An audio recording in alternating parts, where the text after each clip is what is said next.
हर तरफ ईद उल अज़हा की तैयारियां हो रही थीं। बच्चे खुशी खुशी अपने बकरों के साथ खेल रहे थे, मगर एक छोटा सा कच्चा घर ऐसा भी था जहां खामोशी और उदासी छाई हुई थी। उस घर में 8 साला अहमद अपने उम्मी अबू के साथ रहता था। अहमद बहुत मासूम और नेक दिल बच्चा था। अहमद आहिस्ता से अपनी उम्मी के पास गया जो चौलाहे पर रोटी बना रही थी। अम्मी, क्या हम इस साल कुर्बानी नहीं करेंगे? अम्मी चंद लम्हे खामोश रहे। उनकी आंखों में नमी आ गई। बेटा, हमारे पास इतने पैसे नहीं हैं। अहमद उदास हो गया। शाम को अहमद के अबू अली मजदूरी से वापस आए। वो बहुत थके हुए थे। उनके कपड़ों पर मिट्टी लगी हुई थी और हाथ खाली थे। अहमद फौरन भागकर उनके पास आया। अबू, क्या आप बिकरा लाए? बेटा, मैंने बहुत कोशिश की लेकिन आज भी पूरे पैसे नहीं बन सके। अहमद की आंखों में आंसू आ गए। वो खामोश होकर अंदर चला गया। रात हो गई।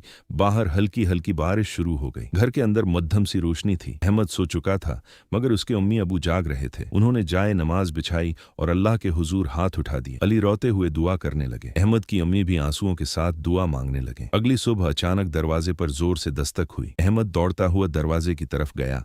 जैसे ही उसने दरवाजा खोला, दरवाजे के बाहर हाजी करीम खड़े थे और उनके साथ एक खूबसूरत सफीद बिकरा था। अहमद खुशी से चीख पड़ा, अम्मी, अबू, बिकरा।